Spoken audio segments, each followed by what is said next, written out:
Welcome sa Durs TV. Kung interesado ka sa ganitong news, huwag kalimutang isubscribe ang ating YouTube channel. Maraming salamat! Welcome po ulit sa ating panibagong update tungkol sa Kim Pao. Ihahatid ko po sa inyo ang pinakabago at pinaka-latest na mga kaganapan tungkol sa kanila. Kaya naman kung hindi ka pa subscriber ng ating channel, pindutin nyo na ang notification bell para lagi kayong updated sa mga balitang trending at napapanahon. So ayun, welcome back again sa ating YouTube channel mga ka-Kim Pao, and for tonight's video nga pag-uusapan natin ay tungkol sa mga ganap kina Kim and Paolo Abilino. So nadiscover po ng mga fans mga ka-Kim Pao na si Kim Chiu pala ay bagay din daw pong gumanap bilang isang Marimar. Marimar remake daw mga ka-Kim Pao.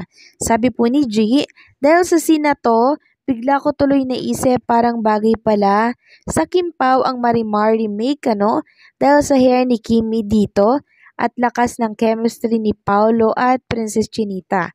Baka naman ABS-CBN at Dreamscape PH. So tinagpo niya ang ABS at ang Dreamscape and then ang Kim Pao. So matagal ko na yung naiisip kasi napapansin ko nga po kay Kim and Paolo Abilino ang lakas ng appeal nila. Talagang bagay sa kanila na gumanap bilang isang Marimar. 'Di ba? Remake tapos may twist. Bagay na bagay yon. Sana maisip nga ito ng management ni Kim and Paolo Abilino. For sure, mabentang mabenta to. Na siyang sinang-ayunan nga po ng isang fan din ng Kim Pao. Sabi po ni Kim Pao, couple forever, oo, bagay na bagay. Lalo na grabe din kissing scene doon and grabe alindog ni Kimmy kapag gumiling. Kaso paubayan na nila sa iba. Mas maganda Chloe adaptation kasi sila ang Binjin couple ng Pinas. And dong yan lang Marimar, sana wag na remake, wala nang makapantay doon. Why not coconut naman na mag-remake ang Kim Pao, di po ba mga ka-Kim Pao? Dahil malakas naman ang chemistry ni Kim and Paolo Abilino. Baka nga mas mahigitan pa nila yung mga remake na gawa po ng Pilipino. Next topic naman, pag-usapan natin itong pangbabatikos na naman ng isang fan po ni Jay. Kasi pinapakilaman niya na naman po si Kim and Paolo Abilino. Bakit daw tumatakbo-takbo pa daw si Kim Chiu? Meron itong asthma. Bakit ba ang laki ng problema nila, no? Bakit hindi ang pakilaman niya ay yung iniidolo niya po? 'Di ba? Bakit kay Kim Chiu sila nakapokus? Sabi nitong si J.O., J as in lang to mga Kim Pao, fan account lang. Sabi niya, concern lang bilang isang tao, takbo ng takbo si Princess Chinita. 'Di ba may asthma siya? Wala talagang paki si Paolo Abilino. Grabe, buti nilang nakawala si Nini sa'yo. Kawawa lang mga babae na dumadaan sa'yo. Grabe din makaano, no? Parang pinapalabas niya na, si Paolo, wala yan. Buti na lang ganto ganyan. So yung pagtakbong yun ni Chinita Princess at Paolo Abilino ay pag-workout po yun. Hindi po si Kim tumatakbo-takbo lamang para sa wala. Tsaka isa pa, mag-focus ka sa sinusuportahan mong idolo at huwag kay Chinita Princess kung wala ka namang magandang sasabihin. Then may nag-reply nga po sa post nitong Fanny J. Sabi po ni Sarina, bigyan mo ng kahihiyan ang mukha na naka-display dyan sa profile mo. Di na sa kahihiyan yan dahil sa'yo. Huwag mong pakialaman si Kim Chiu. Baka pumunta ka ng albularyo nang wala sa oras. Natakot naman ako doon mga ka-Kim Pao. Parang tumindig yung mga balahibo ko doon sa pumunta. Baka pumunta daw sa albularyo, no? Itong bashers ni Chinita Princess nang wala sa oras. Kasi nga naman, ang hilig nilang mangialam sa buhay po ni Kim at Paolo Abilino. Samantalang si Kim at Paolo, masaya po sa buhay nila. Ano't hindi na lamang mag-focus sa buhay ng iniidolo nila, di ba?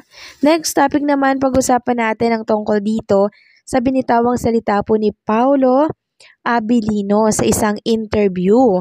Sinabi kasi doon ni Paolo Abilino na ayaw niya na daw pong tumanggap ng iba pang project. Ito po ay nang tanggapin niya ang linlang mga ka-Kim Pao na kung saan ay kapareha niya din si Chinita Princess.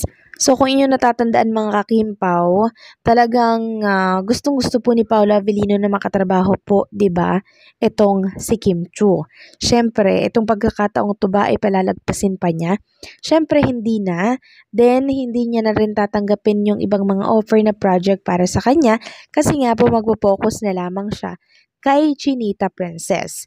And hindi po na mali ng desisyon si Paolo Avellino dahil nung pagtanggap niya po ng project na yon kasama si Chinita Princess, ito na pala yung magiging big break niya.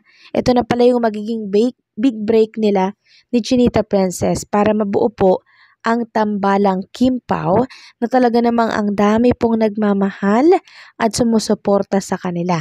So hindi po na mali ng desisyon si Paolo. Bagkos ay nakatulong pa nga po para mas lalong sumikat, umusbong ang kanyang karera at syempre, suportahan siya ng napakaraming fans. Sabi nga dito ng trend page, good job Paolo, hindi ka tumanggap ng ibang proyekto. Nag-focus ka lang kay Kimi. And kung inyong natatandaan mga kakimpaw, sinabi din po ni Paolo Avellino nitong nakaraan na gusto niya pa ring makatrabaho si Chinita Princess. And eto na, sinagot na po agad yung kahilingan at kagustuhan ni Paolo Avellino na magkatrabaho ulit sila ni Chinita Princess sa pang-apat na pagkakataon na ba to mga kakimpaw? Correct me if I'm wrong na lang. Basta maraming pagkakataon na po na magkatrabaho sila ni Chinita Princess pero si Kim at si Kim lamang po ang pinipili ni Paolo Avellino. Magkakaroon sila ng panibagong teleserye mga kakimpaw. And hopefully pagkatapos ng teleseryeng yan ay panibagong pelikula na naman na kung saan ay pipilahan na naman sa buong takilya. Next topic naman pag-usapan natin, itong paulit-ulit na katanungan po ng mga fans at ng ilang netizen. Bakit daw hindi pa nilalabas ang gross ng My Love Will Make You Disappear? Parang gusto ko na nga pong magsalita tungkol sa grass na yan para hindi na po magtanong yung mga bashers and syempre yung ibang mga netizen na gustong-gustong malaman po yung gross ng My Love Will Make You Disappear. Kung pwede lang talagang magsalita mga kakimpaw. Kung pwede lang na ako na lang yung reveal, 'di ba? Ginawa ko na pero hindi po Kailangan po talaga management at ABS-CBN Star Cinema ang mag-reveal po nito.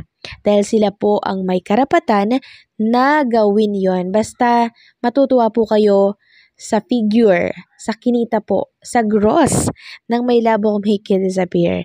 Baka hindi nyo nga kayanin mga kakimpaw At sobrang mapaproud kayo kay Kim and Paolo Avellino.